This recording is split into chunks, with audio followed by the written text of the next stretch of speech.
Hello दोस्तों, कैसे हैं आप सब। उम्मीद करता हूं कि सब बढ़िया होंगे।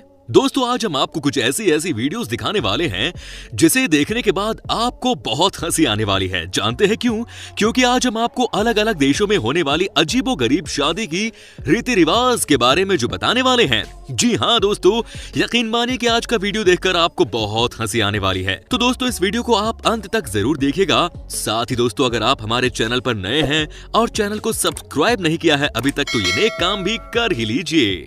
दोस्तों, क्या आपको पता है कि ब्राजील की शादियां हमारे देश की शादियों से बहुत मिलती जुलती होती हैं? जी हाँ, कहते हैं कि यहाँ पर भी हमारे देश की ही तरह शादियों में जब तक हंगामा नहीं हो तब तक लोग चैन से नहीं सोते। जी हाँ, यहाँ की शादी में मतलब होता है मार धाड़ और हंगामा।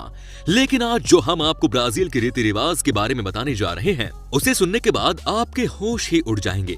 ब्राजील में दोस्तों जब शादियां होती हैं तो लड़के के कपड़े को फाड़ देते हैं। जी हाँ, कहते हैं कि जैसे ही लड़के की एंट्री होती है, लड़के के ही दोस्त इसके कपड़े फाड़ने लग जाते हैं।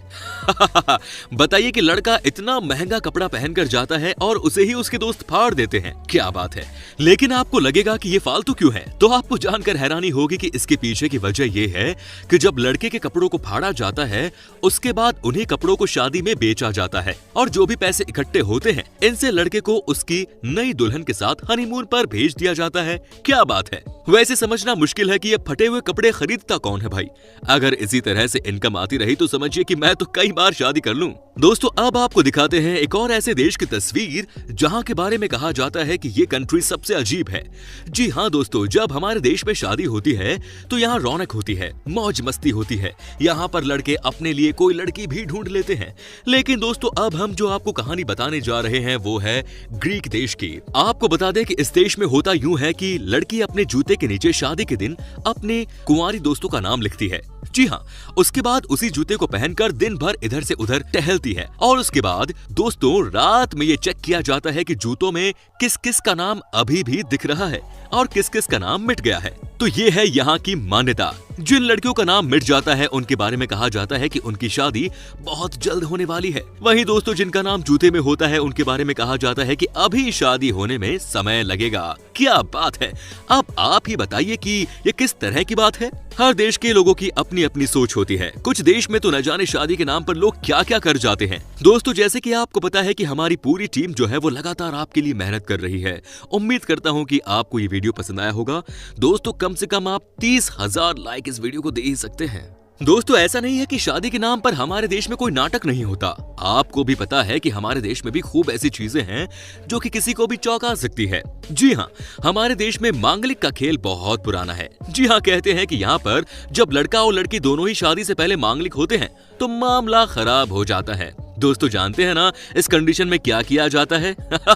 लड़कियों की शादी जो है किसी जानवर से पहले कर दी जाती है। जी हाँ, ये हिंदुस्तान में ही हो सकता है। यहाँ पर लड़कियों की शादी सबसे पहले जानवर से की जाती है और उसके बाद लड़के से होती है।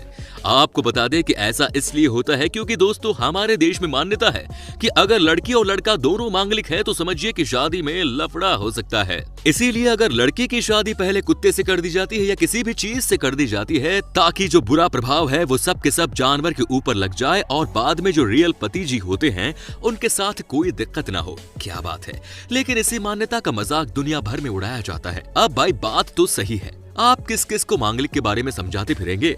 दोस्तों, अब हम आपको बताते हैं कि इटली देश में शादी के नाम पर क्या क्या होता है। जी हाँ, आपको बता दें कि जैसे हमारे देश में बारातियों के स्वागत करने के लिए लाखों रुपए खर्च किए जाते हैं, वैसा इटली में कोई कॉन्सेप्ट नहीं है। जी हाँ, इस देश के लोगों का मानना है कि बाराती में किसी भी लड़की वाले का बिना मतलब पैसे खर्च करना ठीक नहीं है। जी हाँ, यहाँ के लोगों की सोच ही अलग है। इसीलिए दोस्तों, आपको जानकर हैरानी होगी कि इस देश में बारातियों को सिर्फ 5 बादाम खिलाकर स्वागत किया जाता है। जी हाँ, सिर्फ 5 बादाम खिलाया जाता है और उसके बाद शादी खत्म होते होते सब अपने घर चले जाते हैं। साथ ही दोस्तों, आपको बता दें कि इटली देश में मंगलवार को और शुक्रवार को शादी नहीं होती। इस दिन माना जाता है कि शादी करना पाप है।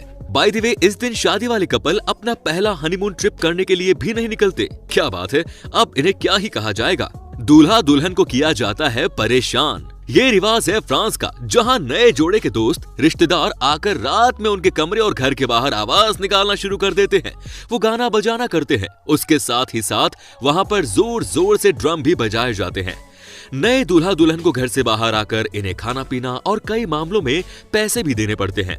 इतना ही नहीं, कई बार तो अगर दूल्हा दुल्हन अगर इन आगंतुकों को इग्नोर करे तो कई बार ये लोग घर में घुसकर दूल्हे को उठाकर भी ले जाते हैं। अब हुआ ना ये अजीब रिवाज।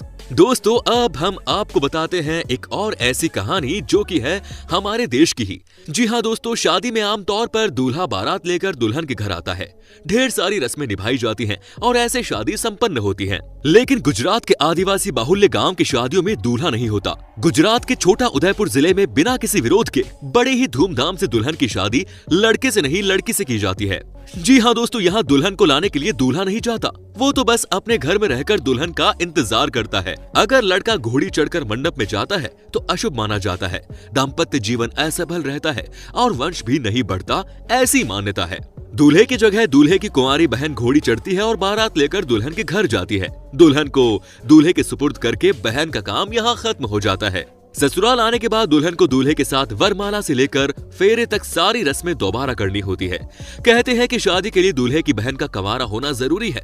अगर दूल्हे की कोई बहन नहीं है तो चचेरी ममेरी बहन ये रस्में निभाती हैं।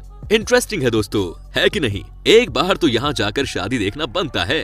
दोस्तों, अब हम आपको बताते हैं कि चाइना में शादी के नाम पर क्या क्या होता है। जी हाँ, आपको यकीन नहीं होगा, लेकिन ये बात 100% सच है कि यहाँ पर एक जगह है जहाँ जिस लड़के और लड़की की शादी होती है उनको शादी होने के 3 दिन बाद तक टॉयलेट का इस्तेमाल नहीं करने दिया जाता। जी हाँ, आप समझिए कि न तो लड़का और न ही लड़की, दोनों में से कोई भी शादी के बाद 3 दिनों तक फ्रेश नहीं हो सकते। सोचिए यहाँ के लोगों के ऊपर क्या बीतती होगी जब ये शादी के बाद 3 दिनों तक टॉयलेट का इस्तेमाल नहीं करते होंगे। किसी को भी सोचकर भी डर लग जाए। वैसे फ्रेंड्स, आपको भी ये बता दूं कि यहाँ पर कहा जाता है कि जो भी इस नियम को छुपा कर भी तोड़ता है तो इसका मतलब है कि आपकी शादी जल्द ही टूट जाएगी। ये है यहाँ के लोगों की मान्यता। दोस्तों, आपने यहाँ शादियों में देखा होगा कि नए जोड़े के ऊपर चावल फेंके जाते हैं और इसी तरह स्पेन में भी शादियों में नए जोड़े पर चावल फेंकने का रिवाज होता है। लेकिन आजकल वहाँ पर शादी में गुलाब की पंखुड़ियों का इस्तेमाल होने लगा है। उनके अनुसार गुलाब नए जोड़े के जीवन में खुशियाँ लाता है। वैसे ये हमारे देश में भी होता है। फूल तो भारत की शादियों में भी फेंके जाते हैं, है कि नहीं दोस्तों? अब है कि जितनी मोटी दुल्हन उतना अच्छा। मॉरिटानिया में ये रिवाज है कि जितनी मोटी लड़की है उतनी अच्छी है। इसलिए कई बार तो माता पिता अपनी बेटियों को फैट कैंपस में भेजा जाता है ताकि वो वजन बढ़ा सके। इस ट्रेडिशन को लेबो कहा जाता है। कई लड़कियों को तो जबरदस्ती खाना खिलाया जाता है ताकि उनका वजन बढ़ सके। ऐसे में लड़कियों को स्वास्थ्य संबंधित कई समस्याएं भी हो जाती हैं। पर फिर भी इस देश का यही रिवाज है। दूल्हा दुल्हन पर पोती जाती है कालिख। नजर न लगने के लिए काला टीका लगाया जाता है, लेकिन स्कॉटलैंड में तो दूल्हा दुल्हन पर पूरी की पूरी कालिख पोत दी जाती है। ये शादी का रिवाज इसलिए किया जाता है ताकि दूल्हा दुल्हन को शादी की कठिनाइयों का सामना करने में दिक्कत न हो। उन्हें कई अजीबोगरीब चीजों से नहलाया जाता है। यह स्कॉटलैंड के ग्रामीण इलाकों में अक्सर किया जाता है।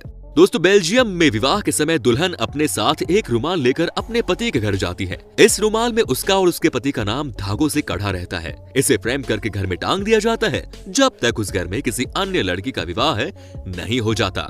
दूसरी लड़की की शादी पर वो इस रुमाल में अपना नाम काट कर अपने साथ पति के घर ले जाती है। प्राचीन काल में रोम एवं यूनान में विवाहोत्सव के दौरान दुल्हन पर गेहूं के दाने फेंके जाते थे। ये इसलिए किया जाता था कि अनाज फेंकने से वर वधू का जीवन समृद्ध और खुशहाल बना रहेगा। तो दोस्तों, उम्मीद करता हूँ कि आपको हमारा ये एपिसोड पसंद आया होगा। साथ ही दोस्तों, अगर आपको इस वीडियो पर कोई राय देनी है तो आप हमें कमेंट करके दे सकते हैं। हमें आपके कमेंट्स का इंतजार रहेगा। दोस्तों, अगर आप हमारे चैनल पर नए हैं तो प्लीज चैनल को सब्सक्राइब जरूर कर दीजिए, क्योंकि हम आपके लिए रोज ही इसी तरह के वीडियोस बनाते रहते हैं। दोस्तों, अपना ख्याल रखिए। Take care.